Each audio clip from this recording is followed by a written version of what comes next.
बिस्मिल्लाहिर्रहमानिर्रहीम। अस्सलाम वालेकुम नाज़रीन, आप यूट्यूब चैनल देख रहे हैं। मैं इमरान खान हूँ। इमरान खान साहब की मुलाकात उनकी जो मुज़ाकराती कमेटी है उससे अभी भी नहीं करवाई गई और हुकूमत ने तकरीबन हाथ खड़े कर दिए हैं। अयाज सादिक ने कहा कि इमरान खान से पीटीआई मुज़ाकराती टीम की मुलाकात करवाना मेरा मैंडेट है, ना मेरी जिम्मेदारी है।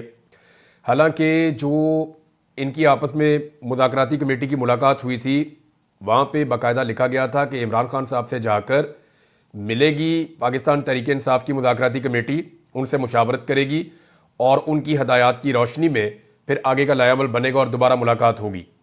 लेकिन अब बार बार वज़रा कहते भी रहे हैं, जो हुकूमती मुज़ाकराती कमेटी है वो कहती रही है कि मुलाकात होनी चाहिए, लेकिन मुलाकात करवाई नहीं जा रही।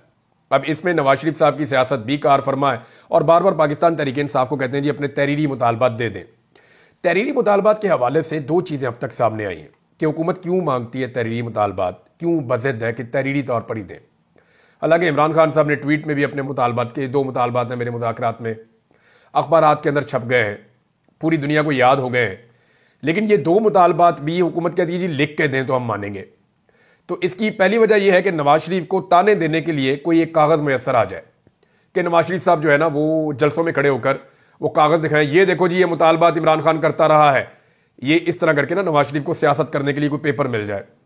तो इमरान खान के पास तो साइफर था, बहुत बड़ा पेपर था।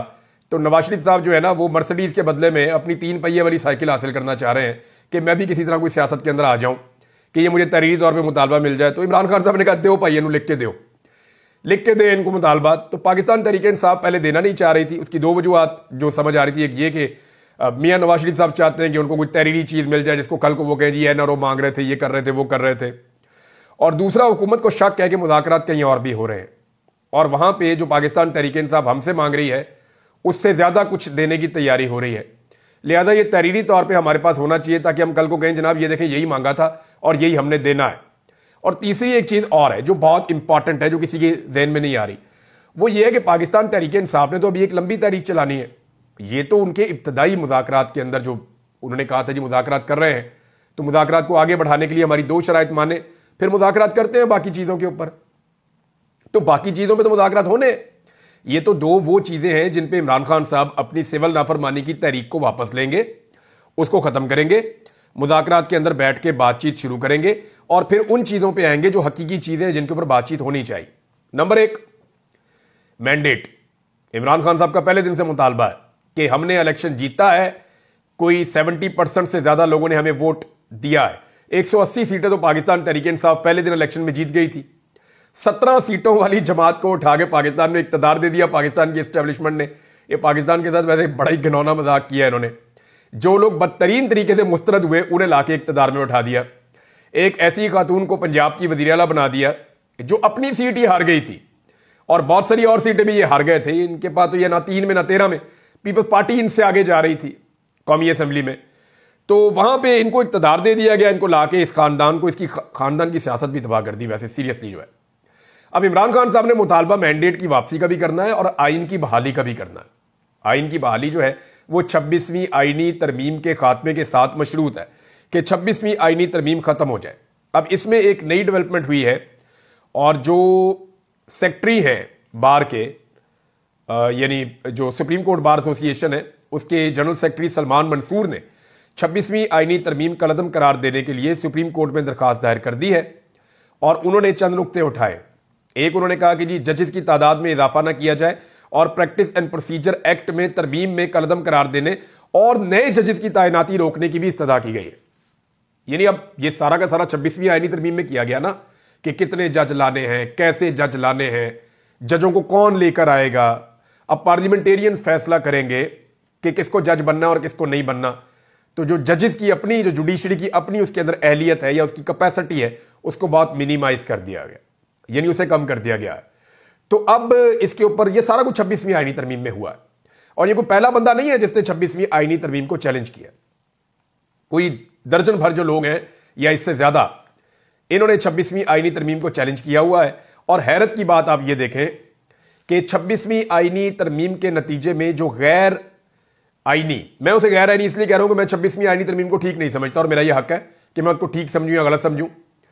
तो वो जो एक आईनी बेंच बनाया गया, जो मुतनाज़े आईनी बेंच है, जो 26वीं आईनी तरमीम की वजह से बना, वो बेंच अपने केसेस सुन रहा है लेकिन वो 26वीं आईनी तरमीम के ऊपर जितने केसेस बने हुए हैं वो नहीं सुने जा रहे। मजे की बात आप ये देखें, यानी आपको हैरत होगी इस बात से कि जो मेन मसला है कि 26वीं आईनी तरमीम ठीक है या गलत है, वो केस नहीं सुना जा रहा। लेकिन 26वीं आईनी तरमीम के नतीजे में जो कुछ तनाजा खड़ा हुआ है वो चल रहा है। यानी आईनी बेंच इस मुतनाज़े तरमीम के नतीजे में बना, वो मुतनाज़े बेंच केसेस सुन रहा है। लेकिन वो जो आईनी तरमीम है उसके ऊपर, जो खुद मुतनाज़े है उसके ऊपर बेशुमार लोगों ने जो है वो बार बार पिटीशन डाली है, लेकिन सुप्रीम कोर्ट ऑफ पाकिस्तान उसको सुन नहीं रही।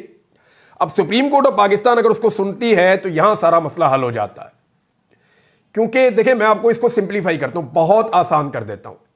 मौजूदा हुकूमत को और एस्टेब्लिशमेंट को इस बात का पता था कि सुप्रीम कोर्ट ऑफ पाकिस्तान में जो जजेस की अक्सरियत है वो आईन और कानून के साथ खड़ी होगी, लिहाजा उनके मकासद पूरे नहीं हो रहे थे।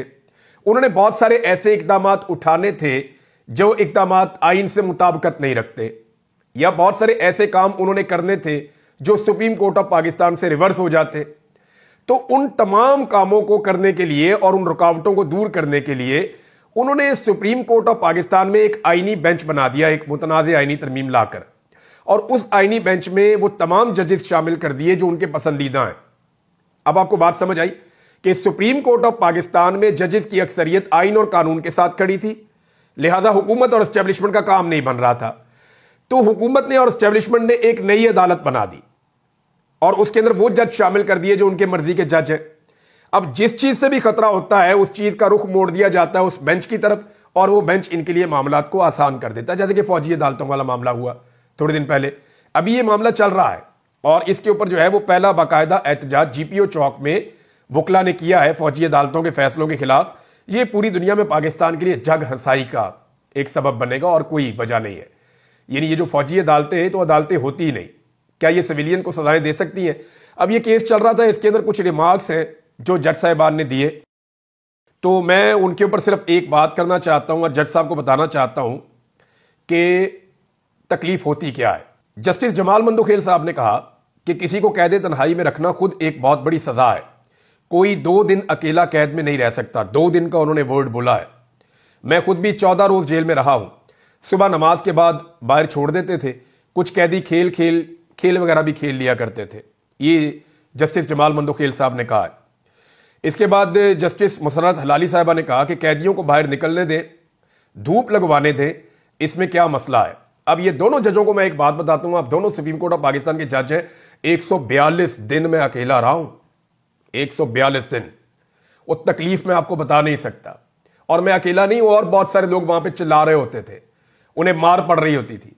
अकेला रखते हैं, टॉर्चर करते हैं, बात नहीं करते, सलाम का जवाब नहीं देते, खाना कुत्ते की तरह डालते हैं, ऐसे नीचे से फेंकते हैं। इस तरह होता है वहां पे कैद तन्हाई के अंदर।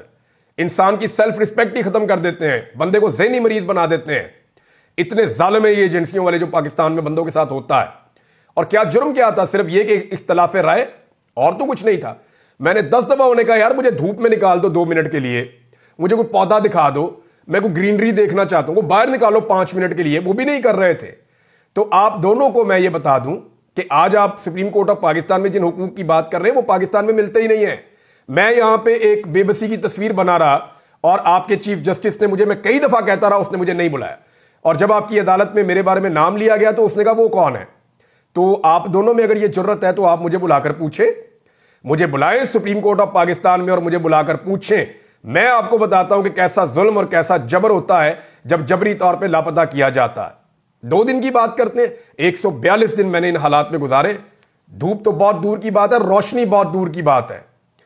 तो आपको अंदाजा नहीं है किस तकलीफ से लोग गुजरते हैं। बहरहाल इमरान खान साहब ने कहा जी कि लिख के इनको तहरीरी तौर पे मुतालबात दे दिए जाए और जो इन्होंने उसका करना है वो कर दें। मेरे ख्याल में इमरान खान साहब जो है वो हुज्जत तमाम कर रहे हैं।